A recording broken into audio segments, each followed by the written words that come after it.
Excuse me, y'all. Excuse me. Hold on, wait. Let me start this over. Hold on, give me a second. Hey, Alexus Love Beauties and Flawless Man. Welcome back to part 2 of Explain Spinning the Block. Y'all, I was already fooling behind the scenes, so hold on. Yo, look. I kid you not. We dropped a fire podcast for the part 2 of Explain Spinning the Block. But it was so fire, and we had 4% left on our phone. I said, well, look at God. Won't he do it? If you work with him, he will. Now, listen. I'm like, all right, boom, we got 4% left. Let's go ahead and get this out, bro. It was a nice 7-minute and 14-second podcast. What did she do? Oh, she cleaning out her phone, cleaning out her service and all of that. She goes back to the app and it's deleted. I said, oh my God, listen. We are back for part 2 of Explain Spinning the Block, y'all. I'm chilling today, you feel me? Hat to the back, t-shirt on, and that's that. Okay, so let's get into this, man. So now it's in a video format. It's still gonna be fire, but Lord, if I expand. Hold on, let me chill. Explain Spinning the Block. I encourage you to go watch part 1 so you can get the concept of it. I told y'all I'll be back in a part 2 if I thought of some more things, and baby, it started hitting me like a ton of bricks. So I'm gonna give y'all the wisdom that I have on this. Spinning the block. You do not want anyone to spin the block. Come on, Jesus, because you don't know who else that they got with after you. You don't know how many new people are attached to them. You don't know the dynamics of those relationships. And you have no idea of how further off, bad, and worse that person has got when they left from you. So you do not want somebody to spin a block because you don't know the new attachments that they have, which could be dangerous. So, you know, people go out there, they leave, and they come back and thinking, we don't want them to do that because I don't know who attached to you. I don't know what you've been doing since you've been separated from me from 7 to 14 business days, 36 years. It doesn't matter. You don't want nobody coming back because you don't know the new attachments that they have, which could be even more dangerous for you, right? Now I got my pen right here too, y'all, my handy dandy notebook, so we don't say anything twice. Reasons people come back is God could be using them as a test to test your discipline when you're on the healing journey. Healing is not for the weak, all right? It's not for the weak. When you are on your healing journey, come on, Jesus, let me slow down. When we talk about backsliding, typically we hear about backsliding in church. What they say is, oh, you a backslider, you backsliding because you didn't come to church for a minute, you didn't come and, serve the people and you wasn't doing this and doing that, right? That's not backsliding. Backsliding is turning away from God. Backsliding is not because somebody else didn't see your presence. That don't mean you stop talking to God. Just because they don't know what you're doing, that don't mean you lost your relationship with God. Backsliding is when you completely turn away from God, Him, everything that He has to offer. You just good on Him, love, and joy. That's backsliding. When you are going through your healing journey and you go back and you mess with a person, like say you are to the point in your healing journey where you're learning about relationships and you're like, okay, boom, so now I'm looking at all the people I used to date, like, man, I don't want no man like that, right? Or I don't want no friends like that, right? And then one of the old men, because that's how the devil do it, he spins the block. See, it'd be a test of your discipline. It'd be a test of your faith to see that if all of the work because the devil, what I'm learning, and it's true, the devil does not care about you going to church and doing your extended research on all of the things. He cares about if you're applying that to your life. This is what we need to learn. This is what we have not learned, is the application. You can learn all day, but if you do not sit down and apply that to your life, then it's just a waste of time. What we need to learn is from these relationships on what we need from them, what we don't need from them, how much they messed us up, how much we messed them up, and those are the things. So if somebody else is coming back around the corner, so this time this person come back around the corner, it could just be a test of your faith. It could be a test of your discipline. So say you was messing with this dude, or if you're a man, you're a flawless man watching this video, you were messing with this female. Now you sitting down, you're learning emotional intelligence. So you're like, all right, boom, I done messed with these many people. I'm doing my little body count or whatever. I didn't like this about this person. I didn't like that. But one of them people that you really like, because the enemy uses what you really desire. One of them people that you really like on that list, they come back around, but you've already done the healing and you're working on that. That's not nothing you want. Now this time they come around is used as a test. It's not that you're backsliding and you're such a bad person, because when you're on this journey, the enemy does want you to mess up or feel like you're messing up so you can just give up on this process, because it's not easy. So now that this person comes back, it could be used as a test, somebody spinning the block, to test your discipline and your faith. Like, okay, are you gonna mess with this person again after everything you just learned? Or are you going to say, no, I love myself, I'm better than that, I deserve better than that, and I know that there is better out there because I have been learning, healing, and growing, so I refuse to mess with this person. So we have to know the different reasons why people is spinning the block. A lot of the times it could be a test of your faith and the work that you are doing. And we know now we need to be passing these tests. The enemy run the same schemes over and over again. I'm going to tell y'all some real stuff right now. I'm in this car and this is done on purpose, right? Like I said, I'm chilling. So I paused the video because it's getting hot in here, but that's okay with me.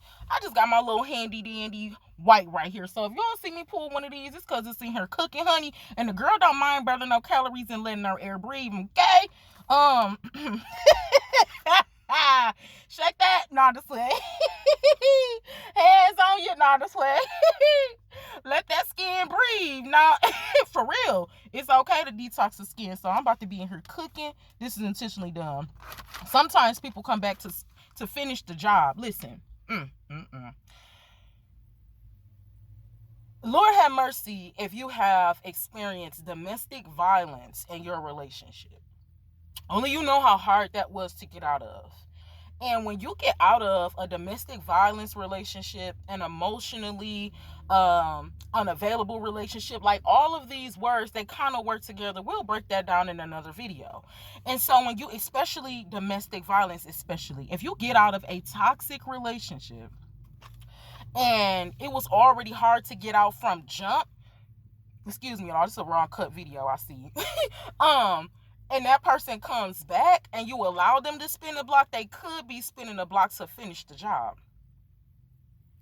Be cautious with people spinning the block and you've had a toxic relationship with them, especially domestic violence.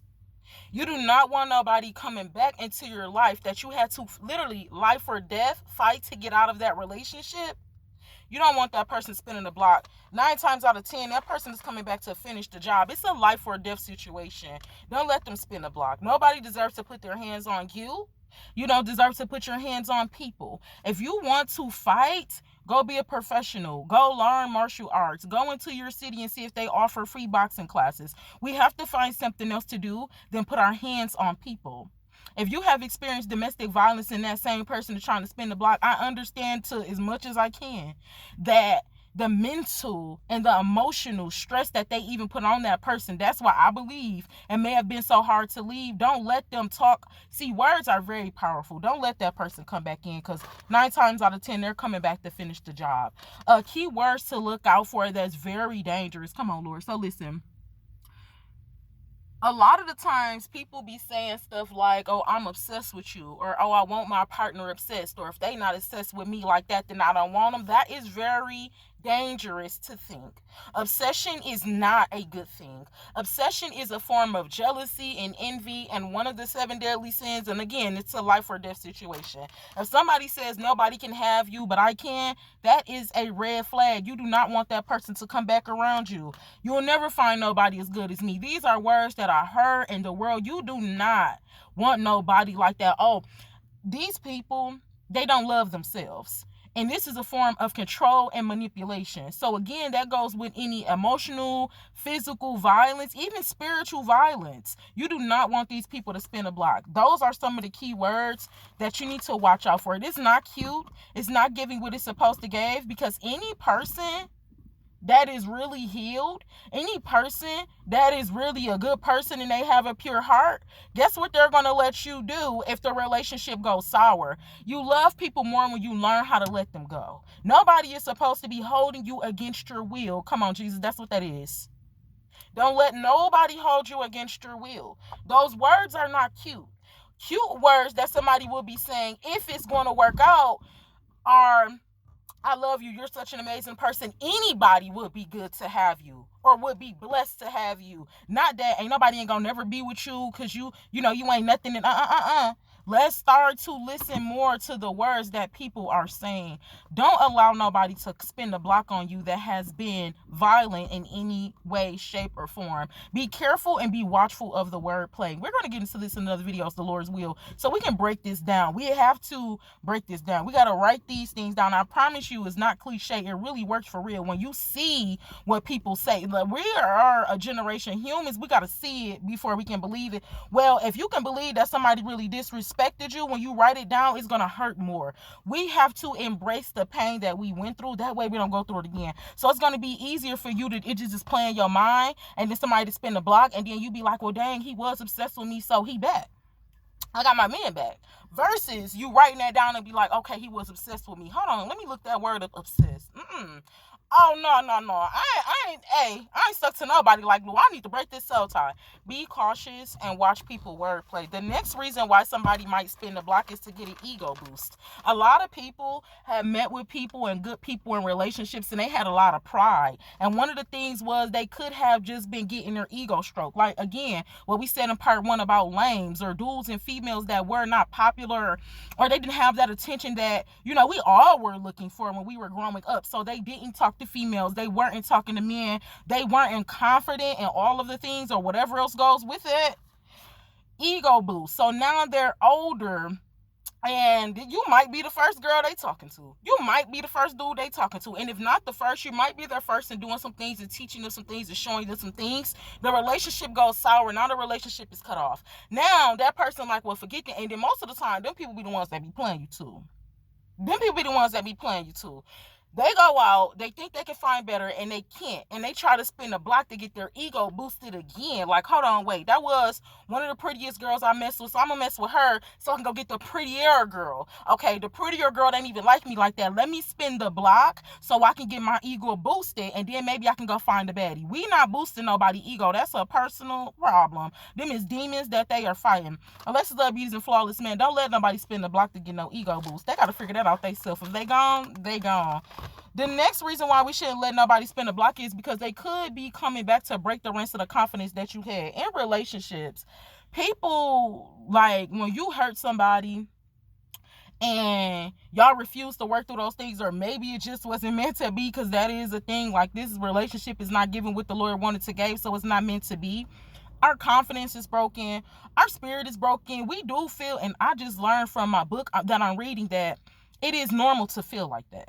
But we can't let those things take us over. Like, it's normal to feel shame or to feel like you did the wrong thing or whatever. Like, it's normal to have some of these feelings, to be sad but not depressed. But it's normal to have these feelings. And so people be breaking us down each and every single time. This is why the Lord tells us certain things like don't have sex before marriage, because he don't want us getting sick and our body going through these different things. And by the time we get to our person, we ain't even healthy enough to be in love with this person. God it's always a method to the madness. You don't want nobody coming back, breaking the rest of the confidence you had. When you leave a toxic situation, you are learning how to love again. If you're doing that, and I hope you are. Like, don't just keep going out here, because hurt people. You got to stop and analyze these relationships. This is why it seems like the dating pool is only about 1% of real people out here anyway, and we try and protect ourselves because we not about to get played like that. That's why. Because people refuse to sit down and do the extended work. Like, they refuse to experience the emotions after that situation. So listen, don't let nobody come back twice and break you down. Don't let nobody come back in twice and hurt your feelings again, especially in narcissistic relationships, which typically are often. We're going to come back, the Lord's will, and learn about these words. A narcissist, a manipulator, a simp, love bombing, all of these other things that people do. And when we learn these things, it'll be easier to see these things on people. I promise you. We do not want nobody to come back and break our confidence. There's only, I believe, 1% of people, 1% of relationships that was actually meant to be, to where this is purposely done, where both parties say, you know what, I like you, you like me, but I love myself, and I want you to love yourself just as much. So I just feel like